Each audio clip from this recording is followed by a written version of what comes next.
Hello दोस्तों, सबको नमस्कार। बड़ों को प्रणाम, छोटों को आशीर्वाद। स्वस्थ रहें, मस्त रहें, अपने अपने कार्यों में व्यस्त रहें, जुगराज रहियाँ और सदा ही पितृ देवताओं का आशीर्वाद सदा मिलता रहे। पितृ देवताओं और अब विदाई हो ही गई है, आज भी विदा कर ही दिए हैं, कल भी विदा हो जाएंगे।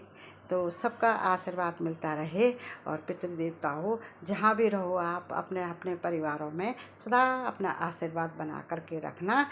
और जो भी होती है, कोई त्रुटि होती है तो कहीं पे कोई चीज़ आप लोगों को कमी हुई होगी तो उनको सब क्षमा करना और सभी पे अपना आशीर्वाद दे करके जाना। तो ये हमारे पितृदेवताओं को हमारा कोटि कोटि नमन है।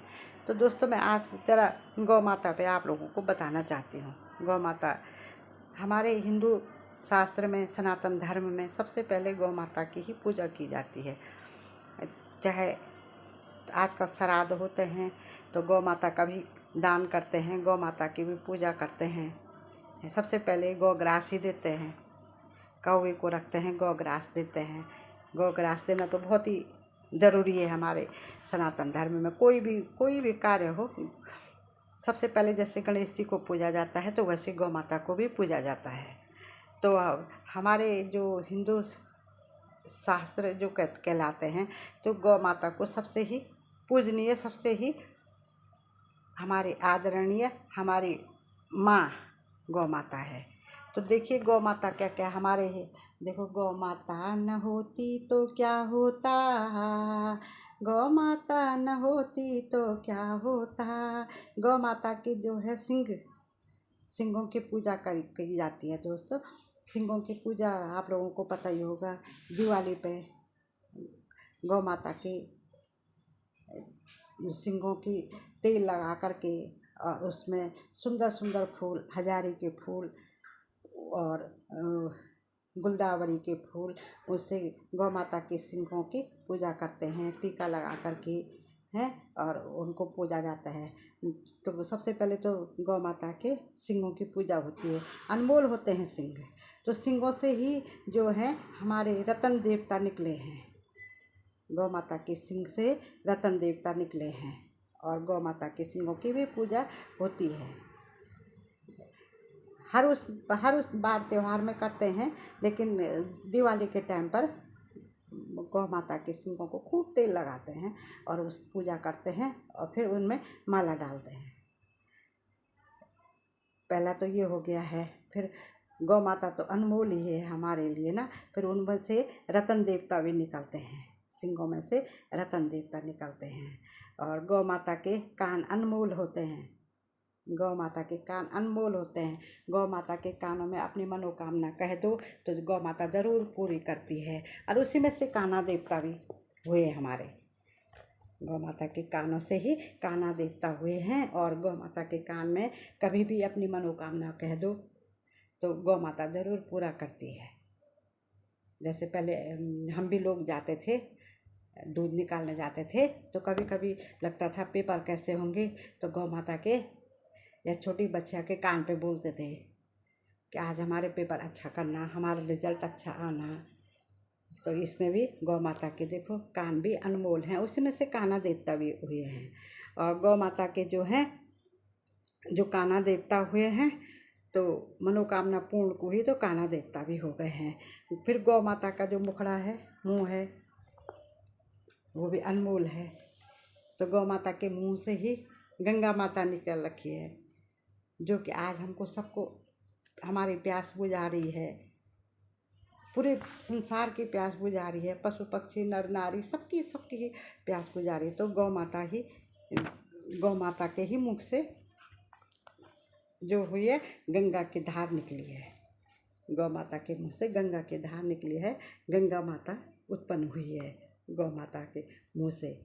तो गौ माता बहुत ही हमारी अनमोल है। हमारी गौ माता जो है हमारी अनमोल माता है और वही हमको हर उसमें गौ माता का ही हमको आशीर्वाद मिलता रहता है।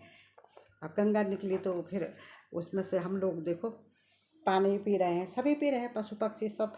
जब गौ माता के जो मुँह से जो गंगोत्री से गौ माता के मुख से, गंगोत्री से ही गौ माता उत्पन्न हुई है। और गौ माता का जो है मुखड़ा भी अनमोल है।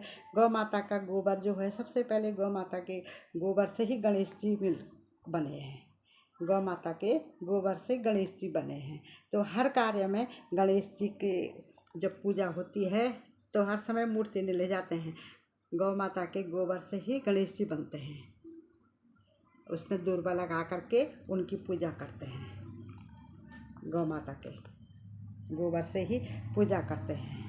और गौ माता के गोबर ही अनमोल है, बहुत अनमोल है गौ माता का गोबर। उसी से ही हम अंदर जो कच्चे मकान रहते थे उनमें लिपाई पुताई गौ माता के गोबर से करते थे। बड़ी अच्छी खुशबू आती है, बड़ा अच्छा लगता है। और जब लिपाई पुताई होती है उसमें थोड़ा मिट्टी भी डाल दो तो बड़ी अच्छी लिपाई होती है। जिन लोगों के अभी भी पुराने मकान हैं या गौ माता के गोबर से और मिट्टी से लीपते हैं तो बहुत सुंदर, बहुत अच्छा लगता है। तो गौ माता का जो है गोबर भी अनमोल है। गौ माता के जो पैर हैं वो अनमोल हैं। पैरों की पूजा की जाती है। उसमें से धरती माता निकली है। गौ माता के पैरों से धरती माता हुई है। और गौ माता का गौमूत्र बहुत अनमोल है।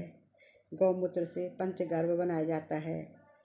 तो पंचगर्भ जब बनाया जाता है, कोई भी कर्म कांड, जो भी छोटे बड़े जो भी कार्य होते हैं, पहले गौमूत्र से ही शुद्धिकरण किया जाता है।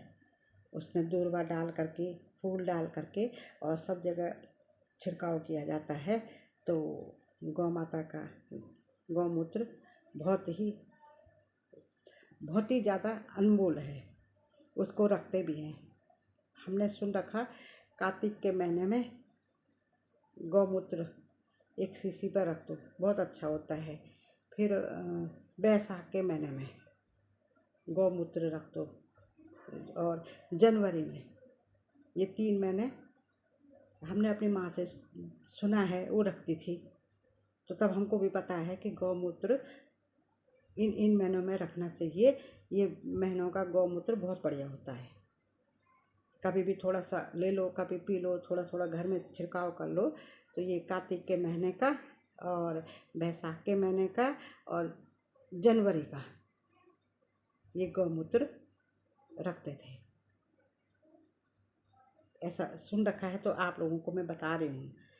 हमारे पहाड़ों में हमारी माँ जी रखती थी। एक वो अलग ही रहता था। वो जैसे लौकी का सूख जाती है तो उसके वो निकाल करके तो उसमें से एक खोखला जैसा बनाते थे तो उसमें रखते थे। उसी का भी ढक्कन होता था तो उसको कहीं टाँग करके रख देते थे, फिर उसको बदलते थे। जो भी मैंने तो गौमूत्र भी बहुत काम होता है।